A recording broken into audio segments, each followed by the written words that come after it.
Bonjour et bienvenue pour cette nouvelle vidéo consacrée à la pleine lune en taureau qui a eu lieu aujourd'hui, le 19 novembre 2021, vers 9h58 environ, et qui était aussi une éclipse.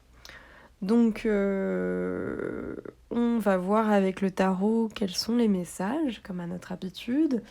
Et donc là on est dans l'axe taureau-scorpion, donc la lune est en taureau. Le soleil est en scorpion, car une pleine lune est toujours une opposition de la lune et du soleil. Et il y a beaucoup d'autres planètes qui viennent s'inviter à cette danse qui viennent nous chahuter un petit peu. Donc j'en parlerai plus longuement pendant la vidéo. Et là, on va voir un petit peu ce que le tarot a à nous livrer comme message, comme conseil éventuel, et comment ça peut éventuellement nous aider à traverser ce moment et à conscientiser des choses. Donc, oula, intéressant.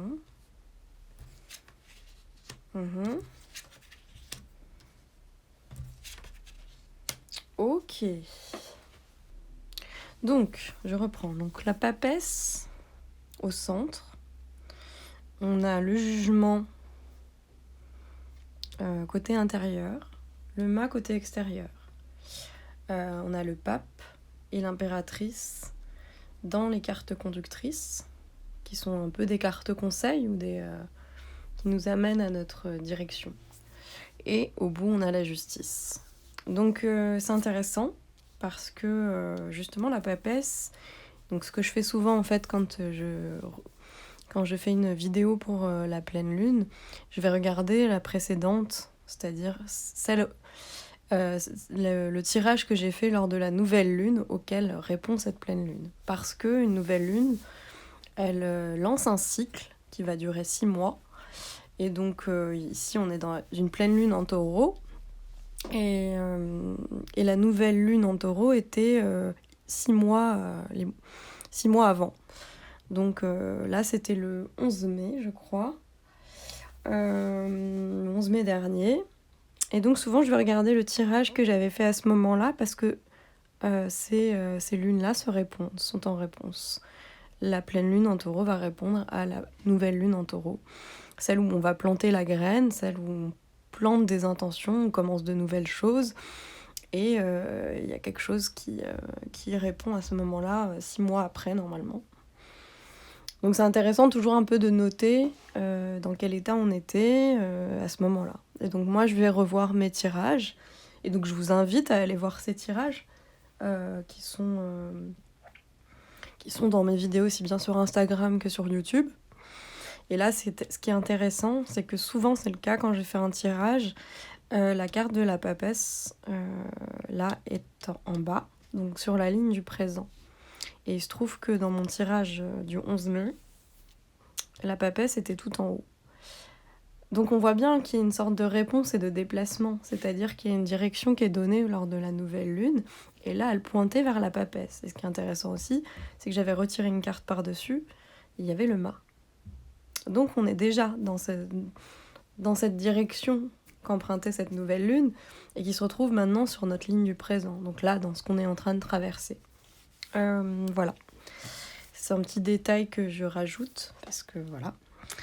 Donc la papesse, c'était intéressant parce que je crois que cette nouvelle lune-là nous disait plutôt, je vais récapituler un peu, mais vous pouvez aller voir cette vidéo, nous disait plutôt de prendre conscience de ce qui avait bougé et d'être indulgent avec nous-mêmes. Il y avait un peu cette idée et ce besoin de sécurité, de stabilité, de confort, de retrouver ce confort-là. Ça, c'est des énergies très terriennes, très taureaux d'ailleurs.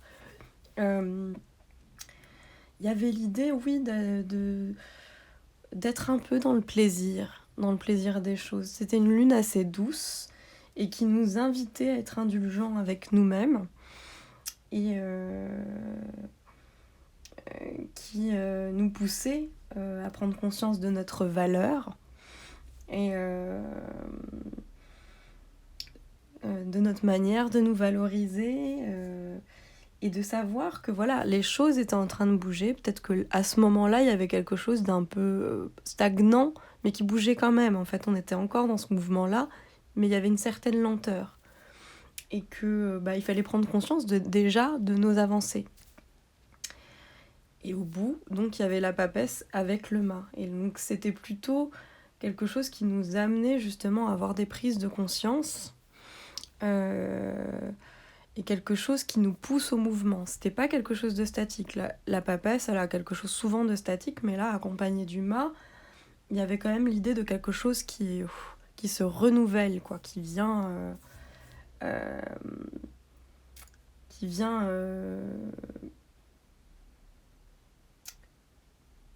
là, l'idée avec cette nouvelle lune en taureau, c'était quand même aussi de venir renforcer notre ancrage. Il y avait ça, donc dans ce moment-là.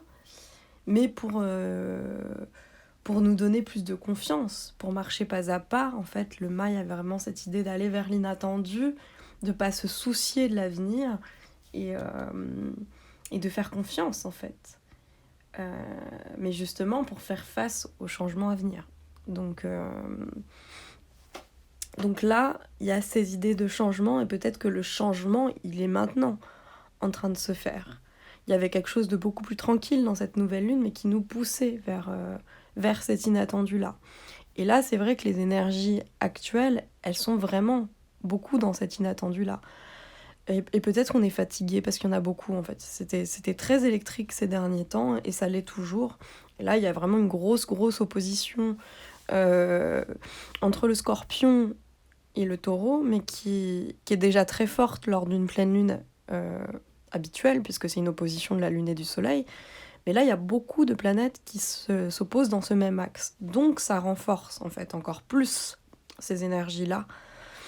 Et là, elle est renforcée puisque la Lune qui est en taureau va être un peu conjoint à Uranus, qui représente ce changement. Les choses qui ont besoin de bouger dans la matière, dans ce qui est fixe, dans ce qui bouge pas, justement.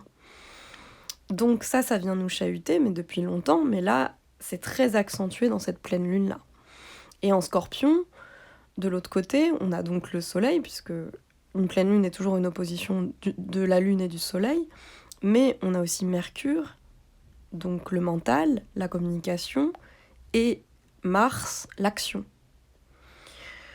Donc tout ça vient un peu renforcer cette tension en fait qu'il y a entre ces deux, dans cet axe, et entre ces deux pôles. Et le Scorpion nous invite davantage, et plutôt davantage vers la dissolution, vers l'invisible, vers la profondeur, tandis que le Taureau est beaucoup plus dans le concret, dans la matière, dans l'ancrage, dans l'accumulation, dans le désir de posséder aussi. Donc y a quelque chose comme ça en fait qui s'oppose. Et du coup, oui, le jeu qui se fait entre ces deux pôles sont entre voir... Enfin, du côté du Scorpion, on est plus du côté de l'invisible, et vers le Taureau, on est plutôt vers le visible. Voilà. Et donc, il y a cette forte tension, là, c'est très très chargé, d'autant plus que là, je vous ramène aussi aux nœuds lunaires, qui sont très importants, parce que là, on est dans la saison des éclipses. La saison des éclipses, c'est toujours un moment de transformation assez forte, en fait. Parce que en astrologie, c'est le moment où on est dans les axes des nœuds lunaires. Et les nœuds lunaires, je vais le répéter encore une fois, les nœuds lunaires sont une sorte d'axe d'évolution. C'est-à-dire qu'il y a un point qui est le nœud sud, donc là, qui serait plutôt vers le Scorpion, et un point qui est au nœud nord, qui serait plutôt vers le Taureau. Bon. Et ils ne sont pas encore réellement dans cet axe, ils sont encore en Gémeaux, en Sagittaire Gémeaux, mais l'éclipse se lance dans le Scorpio-Taureau. Donc il y a quand même quelque chose qui montre que les nœuds lunaires sont en train de changer. Ces nœuds lunaires, ils représentent le nœud sud, donc nos acquis, ce qu'on a déjà appris, et ce dont il faut séparer, notre passé. Et le nœud nord représente plutôt ce vers quoi il faut tendre. Donc là, on est plutôt en train, en fait, on n'est pas encore tout à fait dans cet axe de nœud lunaire, mais il est en train de changer. Donc on était en Sagittaire Gémeaux, et on va passer tout doucement, très doucement, mais ça lance cette transition-là, cette saison d'éclipse va lancer cette transition-là, et commence à nous préparer au passage du prochain nœud lunaire, qui va passer du Scorpion au Taureau. Je ne sais pas si je suis assez claire. Donc en tout cas, voilà, je trouvais ça important de le redire. Maintenant, donc cette éclipse, c'est une traversée en fait. C'est une traversée qui nous fait comprendre l'axe d'évolution. C'est un moment d'apprentissage intense. Et donc c'est encore plus fort cette pleine lune, puisqu'en fait ça vient activer ce nouveau nœud qui est en train de changer, qui est sur le point de changer. Donc ça commence à ouvrir une porte, une nouvelle porte. Donc voilà, on a tout ça qui rejaillit et ça accentue encore plus cette pleine lune, elle est encore plus intense. Voilà. Et elle est très intense parce qu'il y a Uranus, parce qu'il y a Mars, parce qu'il y a tout ça qui s'oppose et que du coup il y a cette espèce de chamboulement. Donc à l'intérieur, là, avec le jugement, c'est du côté intériorité, le jugement, ça vient quand même réveiller des choses. Il y a quand même quelque chose de l'ordre de l'appel, un besoin de transcender les choses, il y a quelque chose qui émerge avec le jugement. Il y a quelque chose là qui sort de la terre. Et là, c'est dans nos sentiments, dans nos émotions. Donc c'est plutôt dans notre intériorité que ça se passe. Et il peut y avoir quand même des révélations. Là, c'est plutôt intérieur. Donc c'est quelque chose en fait qui émerge de nous-mêmes en fait, quoi. Il y a tout un tas d'émotions qui jaillissent en fait de ce moment. Donc on est très très très chargé et il y a des remontées, des remontées de peur, d'émotions, ça peut être n'importe quoi, hein, mais ça remonte là avec cette pleine lune. Ça jaillit, il y a quelque chose qui... Et donc on est aussi dans certaines prises de conscience qui peuvent s'élaborer. Et là c'est encore plus fort, je dirais qu'il y a la prise de conscience parce qu'il y a la papesse au centre. Et que la papesse, elle est justement là pour nous dire c'est une carte qui est cette conscientisation, qui est ce moment en fait où il y a un moment un peu méditatif en fait avec la papesse. Il y a quelque chose comme ça en fait qui est en train de s'étudier, qui se prépare à quelque chose. Et là en fait on est toujours dans cet état de préparation. Ce qui est intéressant, c'est que je crois que la papesse était déjà ici pour la précédente nouvelle lune. Donc je vous invite aussi à regarder le précédent tirage de la précédente nouvelle lune, qui était le 4 novembre, et que j'ai sorti un peu en retard d'ailleurs. Parce que elle était placée au même endroit, donc c'était déjà là. Il y avait déjà cette réponse qui était là.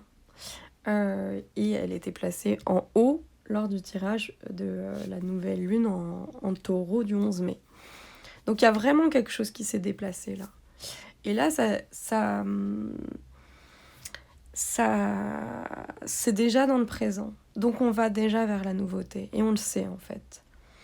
Le mât nous invite à aller vers cet inattendu, vers cet inconnu les choses qui nous échappent, qu'on ne voit pas encore en fait. Mais d'aller oser. Il y a quelque chose de l'ordre d'oser aller vers cet inconnu-là. Oui, peut-être qu'il y a des changements à faire et qu'on n'est pas encore prêt à les faire, mais le mât, il est quand même dans cette position où il se place en toute confiance, en fait, dans cet inconnu, et qu'il avance pas à pas. Et le mât, c'est vraiment accepter l'indicible, accepter l'inaccessible. C'est un principe d'évolution ici. Donc c'est intéressant de l'avoir ici parce que justement, je vous parlais des axes d'évolution, on y est. Là, il y a des prises de conscience qui se font. Il y a le jugement et la papesse, les deux, ça fait 22. Pour moi, le 22e arcane du tarot, c'est justement le mât. Donc il y a quand même des réponses comme ça en miroir. 22 et 2, ça nous fait 4. Même s'il n'a pas de numéro, moi je considère que c'est la 22e carte. Euh, 22 et 2, donc du coup, ça nous fait 24. Donc là, entre les deux, j'ai 6. Et donc, entre les deux, il y a l'amoureux. Donc, il y a nos choix, mais nos choix du cœur. Aller vers ce qu'on aime vraiment. Donc là, il y a aussi cette idée de s'écouter. Mais de s'écouter et d'écouter son cœur. D'écouter ce qui nous fait vibrer vraiment, en fait. D'arrêter d'être trop dans ce mental. D'être intuitif. La papesse, elle est intuitive aussi. Elle écoute son intuition. Il y a quelque chose de peut-être raisonné, mais il y a quelque chose surtout de très méditatif avec la papesse, en fait. Je l'ai déjà dit, on dirait pas vraiment qu'elle lit son livre, on dirait qu'elle met ses mains dessus, mais elle regarde à l'horizon. Il y a quelque chose comme ça, en fait, comme si elle lisait les pages sans les lire. Il y a quelque chose de très méditatif, voire d'hypnotique chez la papesse. Il y a un espèce d'état comme ça, intuitif, où on se prépare à quelque chose. Peut-être qu'il y a de la retenue, parce que la papesse, c'est aussi une carte qui nous parle de fatigue. Bon, ça, j'en ai déjà parlé dans la précédente vidéo, que je vous invite à aller voir également. Oui, il y a une sorte de fatigue, quoi, de besoin de repli, de se retrouver. Il y a un peu de... Ouais, il y a un besoin de repos, il y a un besoin de... Enfin, il y a un peu un état d'épuisement quand même. Et donc, on est plutôt dans cette position de repli, alors que là, c'est un moment où tout peut jaillir, en fait. C'est un moment de grande libération, en réalité, avec le mât. Le mât, c'est une carte de libération, vraiment. C'est une carte très instable aussi, donc ça peut figurer aussi que les choses sont très instables, surtout qu'elle est placée en extérieur, que du coup, peut-être qu'on est un peu dans l'errance, peut-être qu'on sait pas très bien où on va, peut-être que les choses nous semblent vraiment, vraiment pas stables, justement. Et ce qui est intéressant, c'est que ça répond à une nouvelle lune qui était justement un moment où il fallait en fait se rendre compte de ce qu'on avait déjà traversé, qui nous poussait à nous interroger sur qu'est-ce que j'ai déjà parcouru, quoi. Euh, Qu'est-ce que j'ai déjà parcouru? Est-ce que j'ai trouvé mon assise? C'est un moment justement pour aller un peu rechercher un peu cette assise-là, retrouver un peu de stabilité, de confort, de sécurité. Voilà. Mais tout en étant très lucide. Il y avait quand même cette... Je crois qu'il y avait même la justice qui était placée ici. Donc c'était inversé, c'est intéressant. L'axe s'inverse. Donc là, on a déjà pris conscience et on est en train de libérer des choses. Mais il y a toujours une part qui retient. Parce que peut-être on est fatigué. Parce que peut-être... peut-être qu'il y a quelque chose qui... Ouais, qui essaye de pas y aller complètement dans le changement, qui retient encore un peu le changement, qui a besoin encore de se replier. Et c'est... Voilà. Mais en fait, on est un peu dépassé, ça se fait tout seul, parce qu'il y a des choses qui remontent toutes seules, en fait. Là, avec le jugement, il y a des prises de conscience qui se font. Ça se trouve, ça se fait même peut-être dans les rêves. Peut-être que vous avez un sommeil hyper instable. Moi, c'est le cas, en fait, par exemple. Moi, je me suis rendu compte depuis dernièrement que, en fait, mon sommeil, il est complètement chaotique en ce moment. Je me réveille à des heures où je me réveille pas d'habitude, je peux plus dormir, j'ai beaucoup d'énergie d'un coup, le soir je m'endors pas forcément facilement alors que je suis fatiguée. Voilà, tout peut être vraiment complètement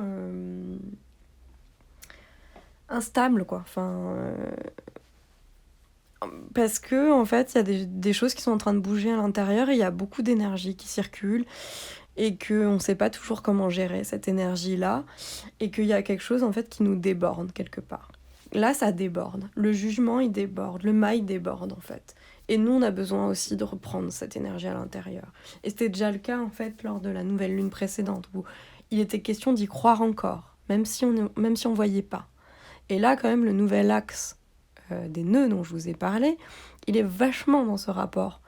C'est-à-dire que quand on va passer dans l'axe d'évolution Scorpion-Taureau, que là on en a un avant-goût avec cette pleine lune, eh bien il s'agit déjà d'abandonner l'invisible. Mais pas de l'abandonner en fait, c'est-à-dire d'aller le rendre visible, d'aller le rendre concret, d'y croire encore, en fait, de le matérialiser. Il y a quelque chose comme ça, en fait. C'est pas se débarrasser de l'invisible, c'est pas ne plus y croire, mais c'est pas se rattacher à ça, en fait. Et puis c'est peut-être d'être capable de danser avec cette instabilité.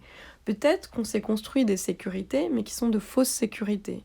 Et que là, il s'agit d'aller épouser l'inconnu, en fait. De savoir danser avec. Il y a quelque chose comme ça, en fait. Peut-être que nos stabilités, c'est des trucs qui sont un peu trop rigides. Et que là, il faut savoir, en fait, avoir une stabilité, mais beaucoup plus forte, une stabilité intérieure qui nous permette de danser avec justement les imprévus et les choses, toutes les choses inattendues qui nous arrivent.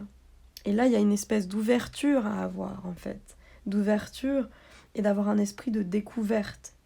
Et d'aller vers son chemin de vie. Il y a aussi ça, en fait. Là, les éclipses, elles ouvrent ça. C'est un moment, en fait, c'est un moment vraiment intense dans lequel on peut aller vers son chemin. Trouver son chemin. Libérer quelque chose. Donc là, vraiment, il y a quelque chose qui se déploie, en fait, avec cette pleine lune. C'est hyper... ça nous rend, en fait... Voilà. Il y a beaucoup d'énergie, en fait. C'est des énergies rapides, en réalité. Le mât, c'est rapide. La papesse, c'est beaucoup plus dans la retenue. Ce qui me fait dire qu'il pourrait y avoir, en plus, avec le 6 qui représente l'amoureux entre ces deux cartes, l'amoureux, ça peut représenter des hésitations. De pas arriver à faire de choix. Ou qu'on a un choix à faire, mais qu'on est encore indécis. On sait peut-être déjà, en fait, ce qu'on veut choisir, mais on prend pas encore la décision. On est encore hésitant, quoi. Il y a un choix, en fait, avec l'amoureux. Et on sait qu'on a des choix à faire, on sait qu'on a des décisions à prendre, on sait qu'on a des choses à laisser dans le passé. Et il y a des choses qui remontent. Parce que malgré soi, en fait, si on a décidé de ne pas regarder, si on a décidé de tourner les yeux à ce qu'on ne veut pas voir et ce qu'on n'arrive pas à changer dans nos vies, ou ce qu'on voudrait changer, mais qu'on ait un peu peur, en fait. S'il y a un peu de cette peur, mais de toute façon, on va être rattrapé à un moment ou à un autre. Parce qu'on ne s'écoute pas. Donc là, ça remonte. Donc je dis pas que c'est pour tout le monde le cas, hein, ça parlera à qui ça voudra, quoi, mais je pense qu'en fait, on est vachement invité, et puis depuis ces dernières années, à aller vers ce changement. Et Uranus nous y pousse. Et là, cette pleine lune, elle déploie tout ça, elle concentre cette énergie, elle oppose en fait peut-être nos résistances, nos peurs, à ce besoin d'aller vers cet élan de liberté, d'ouverture, d'aller vers ce changement. Il y a quelque chose qui nous appelle. Là, le jugement, c'est un appel. Donc il faut savoir les écouter, ces appels intérieurs. Il faut savoir l'écouter et pouvoir se libérer de ce qui nous entrave. Dans le précédent tirage de la nouvelle lune, il y avait le diable. Donc il y avait beaucoup de choses qui nous entravaient. Et là, il s'agissait d'aller regarder les choses autrement. De les regarder autrement. De changer notre vision. Il y avait le pendu aussi, je crois. Non, je suis pas sûre qu'il y avait le pendu. Je me trompe, mais peut-être qu'il y avait le pendu entre deux cartes ou quelque chose comme ça. Mais il y avait une idée d'aller renverser les choses, en fait. Il y avait une idée d'aller vers une nouvelle dynamique. Voilà. Donc, j'ai déjà dit beaucoup de choses sur cette ligne. Donc, c'est aller vers cet inattendu-là. Là, il est en train de se déployer. Là, il est là. Là, on était dans la nouvelle lune en taureau, du 11 mai, on était dans quelque chose de l'ordre du repos. Il fallait un peu se reposer. Après déjà, et être bienveillant envers ce qu'on traverse, être indulgent, même si on a l'impression que ça stagnait. Et que justement, on avait besoin un petit peu d'aller dans les plaisirs, de s'occuper de soi, etc.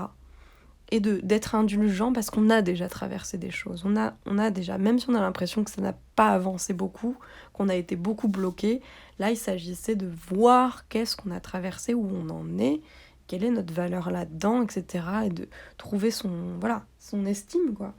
D'être dans la confiance pour justement pouvoir affronter les changements. Les changements, là, c'est maintenant qu'ils se déploient. C'est pas que maintenant, ça fait un petit moment qu'ils sont... qui viennent... Ça fait un petit moment que les choses sont en train de changer, de nous bousculer. Il y a beaucoup de choses qui changent dans nos vies. Et là, collectivement, c'est déjà le cas. Voilà. Ça, on s'en aperçoit bien depuis déjà au moins 2020, quoi. 2020-2021, qui ont été des années très dures. Mais bon, moi, je pense que c'était déjà le cas 2018-2019. Il y avait des choses qui bougeaient beaucoup, quoi. C'était c'était très tendu, en fait, toutes ces années qu'on a traversées. Et justement, on peut se dire qu'on a traversé tout ça et que c'était pas facile, en fait, de se repositionner dans ce monde-là, qu'on connaît pas du tout. Donc il y a vraiment quelque chose qu'on est en train de traverser collectivement, et les nœuds lunaires sont des moments justement de transformation aussi collective, quoi. Enfin voilà. Et ben là, c'est en train de changer. C'est en train de changer, on est en train de voir, voilà. Peut-être qu'il faut pas trop retenir les choses là. Peut-être que c'est un moment où on peut pas trop paresser en fait avec la papesse. Qu'on peut pas être trop dans ce repli, dans ce besoin de repos. Peut-être qu'on a envie là de lâcher et de dire ouf, j'en ai marre quoi. Enfin, je ne peux plus là. Enfin, il y a trop de choses qui bougent, je sais plus où. Mais en fait là, c'est pas un moment où trop se reposer, au contraire en fait. Là, ça vient. Même si on veut aller se reposer, en fait, ça nous rattrapera. J'ai l'impression. J'ai l'impression que ça dit un peu ça. Que là, les énergies, elles sont tellement vives que de toute façon, voilà, si on essaie de mettre la poussière sous le tapis, là, ça marchera pas, quoi. Il y a un moment, elle va ressortir d'un côté ou d'un autre, quoi. Donc, c'est plutôt un moment où, justement, là, les choses vont aller, de toute façon, vers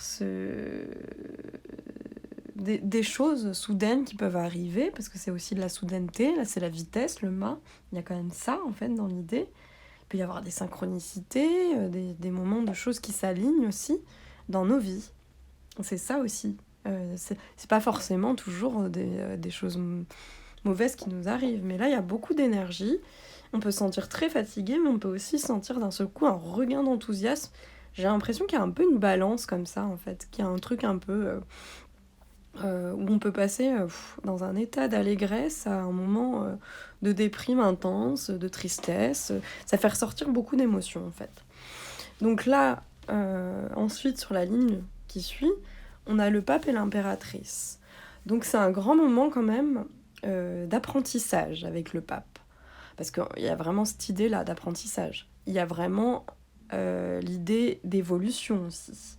Enfin d'évolution, d'apprentissage, de communication et d'union. Le pape, il vient unir quelque chose. Il y a vraiment quelque chose là qui peut-être s'oppose en fait avec cette pleine lune, mais qui vient rééquilibrer les choses aussi. Et le pape, et l'équilibre, on le retrouve aussi avec la justice au bout. Mais le pape, là, il y a l'idée d'élévation, d'aller trouver la sagesse en fait. Donc peut-être que c'est avec cette sagesse-là qu'on va trouver en fait une stabilité, mais qui sera beaucoup plus forte. Parce que ce sera pas une fausse stabilité, ce sera pas une fausse sécurité en fait. Ce sera pas un truc qui... Voilà, en fait c'est un peu l'histoire du chêne et du roseau. Le chêne qui rompt avec la tempête alors qu'il est hyper rigide quoi. Et le roseau qui plie mais ne rompt pas. Il y a quelque chose comme ça en fait.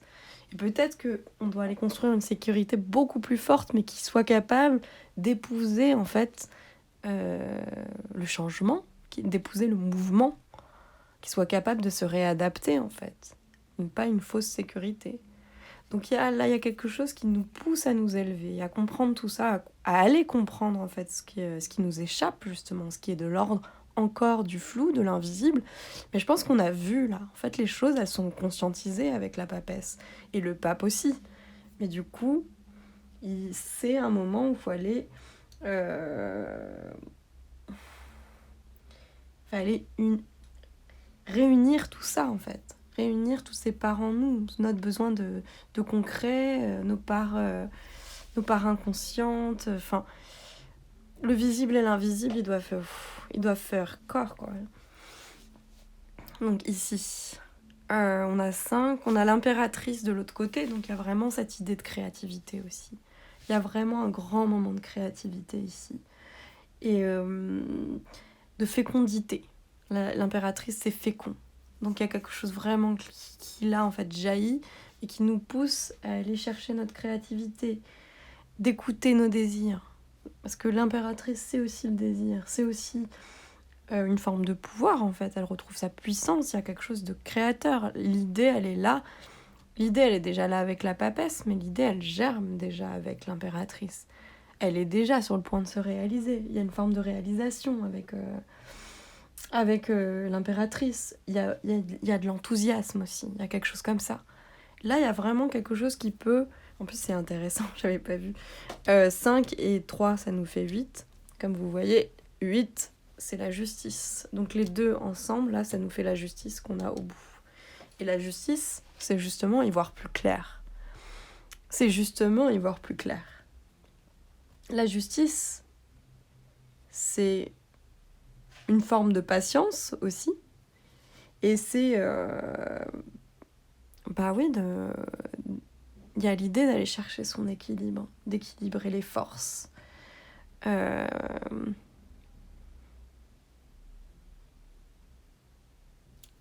cherche mes mots, souvent. Ouais, c'est une forme de lucidité aussi. Donc c'est vrai que c'est intéressant parce que justement le scorpion, c'est une énergie très lucide, très lucide. C'est celle qui... c'est un peu le signe qui rechigne pas à aller voir la vérité à l'intérieur de lui, mais la vérité avec toutes ces zones d'ombre en fait, quoi. Et donc la justice, il y a vraiment quelque chose là qui nous pousse à nous équilibrer très fort et à regarder très lucidement les choses. La justice, elle regarde en face d'elle. Et elle fait face. Là, c'est faire face. Donc c'est peut-être qu'on va être très chahuté par toutes ces énergies, mais que ça va nous pousser à faire face. À faire face à ces changements, en fait. Et à les traverser. Il y a vraiment quelque chose là qui nous dit d'aller chercher cette force en nous et de faire face aux choses qui nous font obstacle, qui nous font peur. Il y a un peu... c'est intéressant, parce qu'il y a vraiment cette inversion des deux cartes, là, où...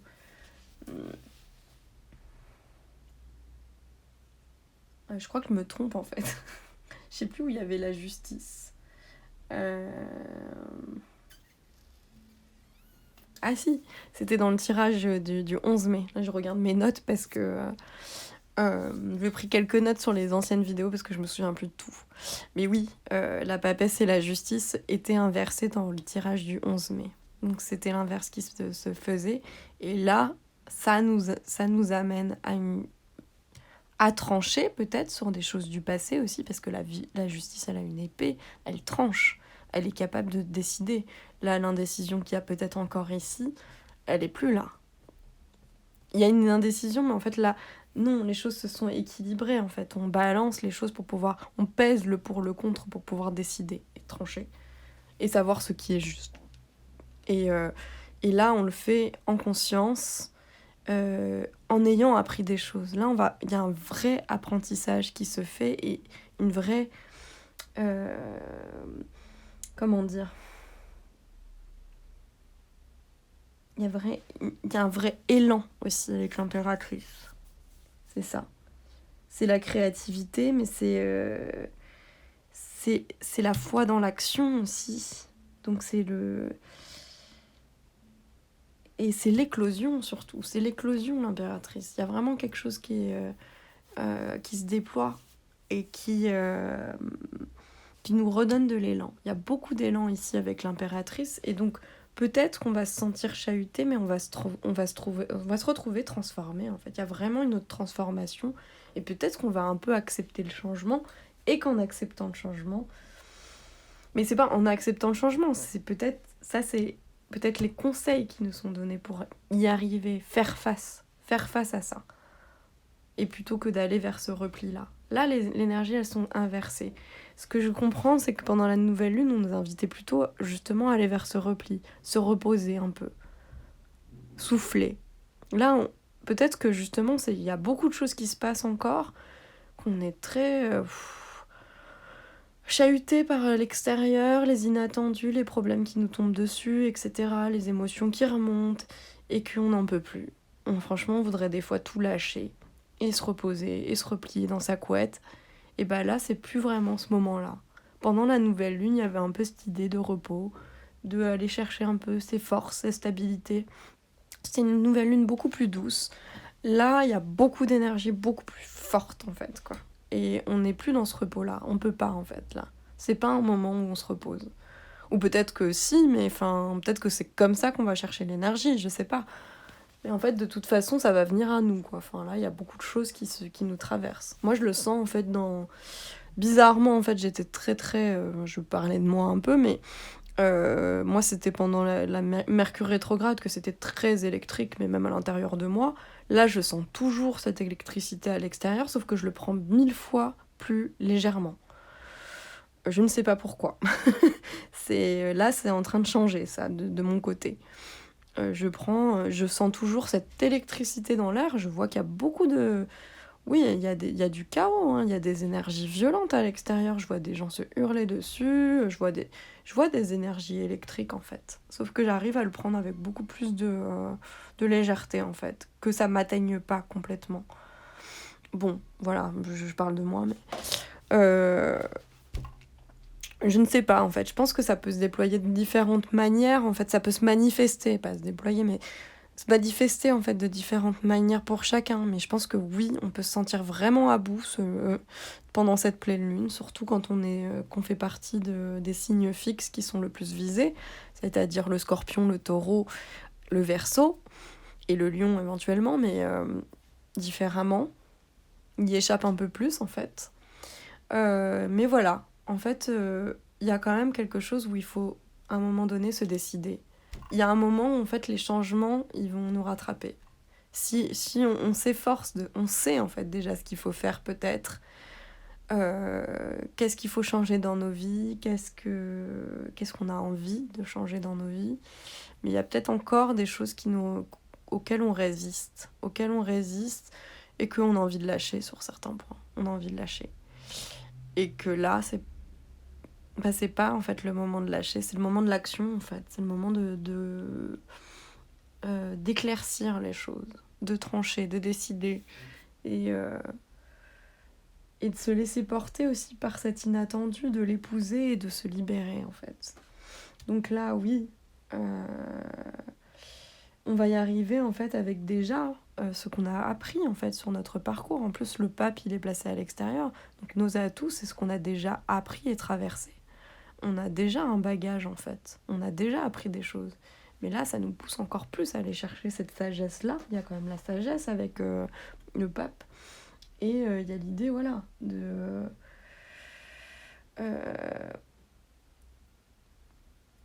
y a l'idée d'aller trouver... d'aller réunir tous ces apprentissages, quoi.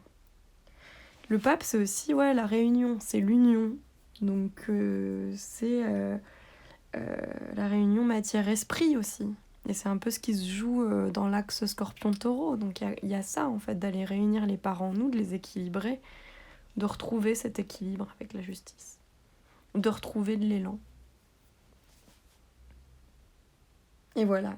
Enfin, je pense qu'on on a suffisamment appris pour savoir, pour pouvoir se guider nous-mêmes, en fait, et aller vers l'équilibre dont on a besoin, être capable de faire face.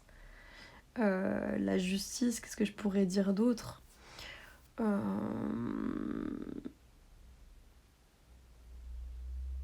Il y a aussi l'idée de trancher, ouais, de se séparer de ce qu'on ne veut plus. Et peut-être qu'il y a encore des choses dans nos vies qu'on ne veut pas voir, en fait, encore. Il y a beaucoup de choses, là, même collectivement, qu'on traverse, qui nous invitent à voir que les choses seront jamais plus comme avant, et qu'il y a des choses qui doivent bouger, et qui bougent pas encore suffisamment. Et Uranus en Taureau, c'est ça, c'est d'aller vers ce renouveau-là, quoi. Enfin, là, on est poussé à changer tout ce qui stagnait, en fait, qui était une fausse sécurité. Donc là, voilà, c'est ce qui est déployé ici, et il va falloir oser, en fait, aussi. Oser. Et se faire confiance. Il y a vraiment l'idée de se faire confiance, qu'on a les bagages, qu'on a déjà appris, qu'on a une certaine... que ce qu'on a traversé nous a appris des choses et qu'on est capable de réunir ses parts en nous pour pouvoir retrouver cet équilibre. Voilà, c'est tout ce que je pourrais dire sur ce tirage. J'espère que vous n'avez pas été trop chahuté par ces énergies de pleine lune. En même temps, j'espère aussi un peu parce que peut-être que ça va vous aider à changer des choses dans votre vie. Je dis pas forcément que ça va se manifester de manière, voilà, il vous arrive plein de crasses, etc. Moi, j'ai l'impression qu'en fait, c'est juste que c'est très énergique. On peut avoir vraiment un sommeil perturbé, qu'on dort pas toujours très bien. Ça veut pas dire qu'on dort mal non plus, mais je veux dire, ça peut être assez inhabituel, notre façon, notre sommeil, l'énergie qu'on a, alors qu'on n'a pas forcément bien dormi. Donc voilà, moi je sens vachement cet aspect-là. Effectivement, je sens qu'on est poussé vers ce changement-là, en fait. Donc, bah voilà. Et peut-être qu'il faut pas lâcher, en fait. Faut peut-être pas lâcher et se dire non, non, j'en ai marre, je me replie. Je me replie parce que j'en ai marre. Je comprends cette idée, en fait. Et c'est peut-être ce qu'on a tous envie en ce moment, en ce mois de novembre, où il commence à faire froid et qu'il fait nuit plus tôt, etc. Mais en fait, c'est un moment de très forte énergie. Et que on est invité aussi à regarder en nous-mêmes pour pouvoir affronter et regarder les choses avec lucidité pour pouvoir agir et faire nos choix. Et aller vers notre chemin de vie. Voilà. Donc je vous souhaite une très bonne traversée de lunaison. J'espère que ça vous aura parlé. Je vous invite donc à aller voir les vidéos, encore une fois, du 11 mai et peut-être la précédente de la nouvelle lune qui peut parler aussi. Parce que ça se répond pas mal, je trouve, ce tirage. Et je vous invite aussi à laisser des commentaires, ça peut m'aider aussi de savoir si ça vous a parlé ou pas. Puis je vais continuer à faire les prochaines vidéos de nouvelle lune et de pleine lune parce que c'est la saison des éclipses et que ça va être vraiment intéressant d'aller voir ce que les cartes ont à nous dire. Je propose aussi des tirages personnalisés. Donc n'hésitez pas à aller voir en dessous des vidéos ce que mon adresse mail, etc. Ou dans la bio. Et puis je vous dis à très bientôt et j'espère que tout ira bien.